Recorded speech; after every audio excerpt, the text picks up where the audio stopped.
बेरोजगारी हमारे देश का सबसे बड़ा मुद्दा है। ये मुद्दा हर एक सरकार में विपक्ष के लिए सबसे ज्यादा फायदे का मुद्दा रहा है, क्योंकि हमारे देश में रोजगार को मापने के लिए उस मशीन का इस्तेमाल किया जाता है जो सिर्फ और सिर्फ सरकारी नौकरियों को डिटेक्ट कर पाती है और बाकी सभी को रिजेक्ट कर देती है, यानी कि उन्हें बेरोजगार मान लेती है। लेकिन यहां पर एक सच है जो आपसे लगातार छिपाया जा रहा है, यानी कि जो आंकड़े आपको बताए जाते हैं वो सच नहीं है।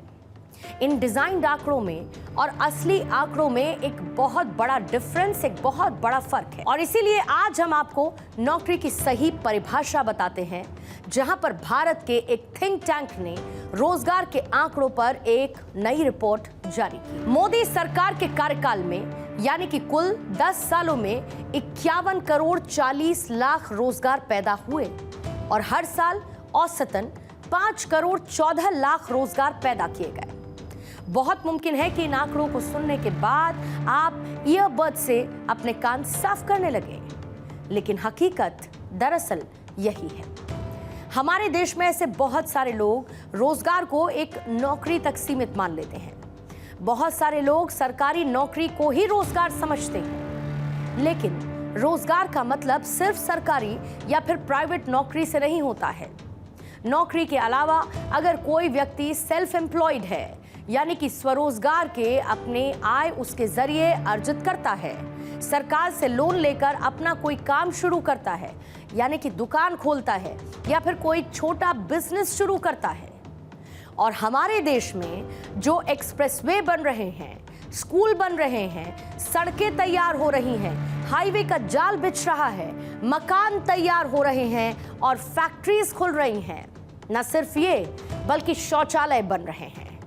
अगर कोई भी व्यक्ति ऐसे निर्माण कार्यों में काम करके पैसे कमाता है तो इसे भी रोजगार की ही श्रेणी में रखा जाएगा। और रोजगार की ये परिभाषा भारत सरकार की नहीं है, यानी कि ये कोई मोदी सरकार की रोजगार को लेकर दी गई डेफिनेशन नहीं है, बल्कि दुनिया के 180 देशों से ज्यादा देशों में रोजगार को इसी तरीके से समग्र रूप से यानी कि इन कॉम्बिनेशन देखा जाता है।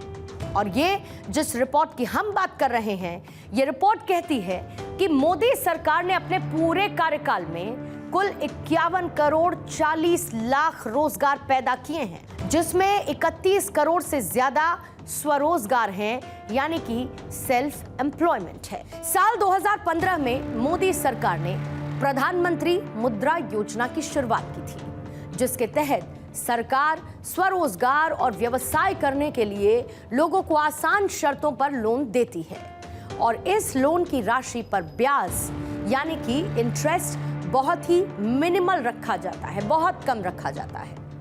मोदी सरकार ने इस योजना के तहत लोगों को जो पैसा बतौर लोन दिया, उससे साल 2015 से 2024 के बीच कुल मिलाकर 31 करोड़ 61 लाख लोगों को रोजगार मिला है। उदाहरण के लिए पटना की बबीता देवी को मोदी सरकार ने मुद्रा योजना के तहत जो लोन दिया, उसकी मदद से बबीता देवी आज पटना में खुद का एक ब्यूटी पार्लर चला रही हैं और इस ब्यूटी पार्लर में उन्होंने एक और महिला को नौकरी पर रखा हुआ है।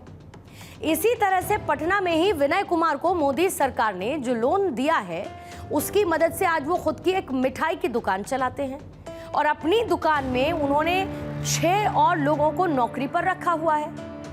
मोहम्मद नौशाद भी हैं, जो कि पटना की नई मस्जिद के पास लेडीज फुटवेयर की दुकान चलाते हैं। इस दुकान को खोलने के लिए उन्हें सरकार से लोन मिला, जिसका बहुत एक मामूली सा ब्याज उनको देना पड़ता है, लेकिन आज वो खुद की दुकान के मालिक हैं, अच्छा कमाते हैं और उनकी दुकान पर 4 और लोग भी काम करते हैं। पटना से ही मोहम्मद उद्दीन, जिन्होंने प्रधानमंत्री मुद्रा योजना के तहत लोन लिया और उससे अपनी एक फुटवेयर की दुकान खोली, आज वो खुद की दुकान चलाते हैं और उस दुकान में उन्होंने 10 और लोगों को नौकरी पर रखा हुआ है। अब इस चेन को जरा आप गौर से देखिए। अगर मोहम्मद उद्दीन मान लीजिए सरकार से लोन लेकर अपनी दुकान ना खोलते और वो भी कई वर्षों तक सरकारी नौकरी के पीछे भागते रहते और किसी कारणवश वो कुछ सालों तक सफल ना हो पाते, तो क्या वो खुद को कभी रोजगार दे पाते? क्या वो उन 10 और लोगों को रोजगार दे पाते?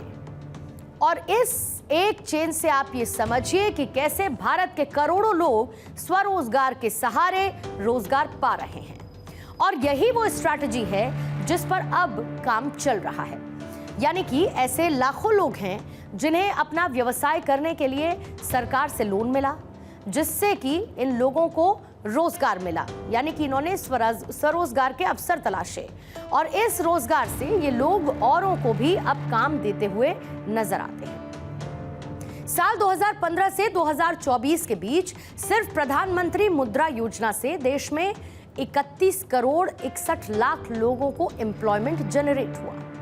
और इसके साथ ही प्रधानमंत्री आवास योजना, इसके तहत देश में जो घर बन रहे हैं, ग्राम सड़क योजना के तहत जो सड़कें बन रही हैं, स्वच्छ भारत मिशन के तहत जो शौचालय बने, ऐसी कुल 12 सरकारी योजनाओं से पिछले 10 सालों में 19 करोड़ 79 लाख रोजगार के अवसर पैदा किए गए।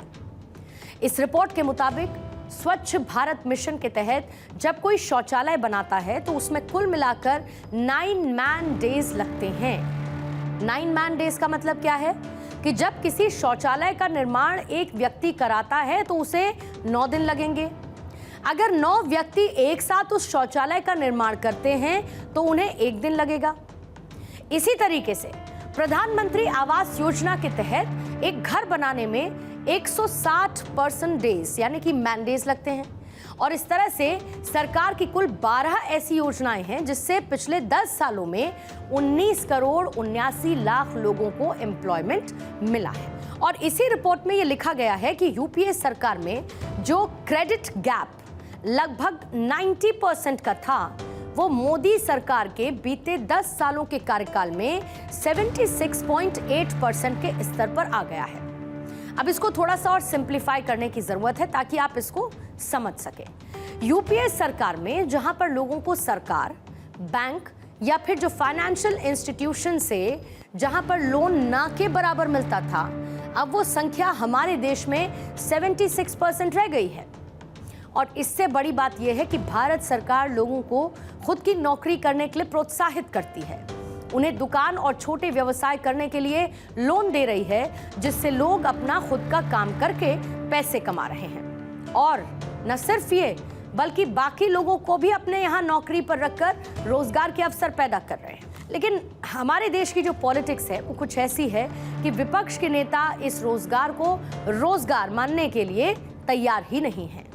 और इसीलिए उनका कोई भी भाषण आप उठाकर देख लीजिए, विपक्ष के नेता कहते हैं कि देश में नौकरियां ही नहीं हैं, देश में बेरोजगारी अपने चरम पर जा पहुंची है।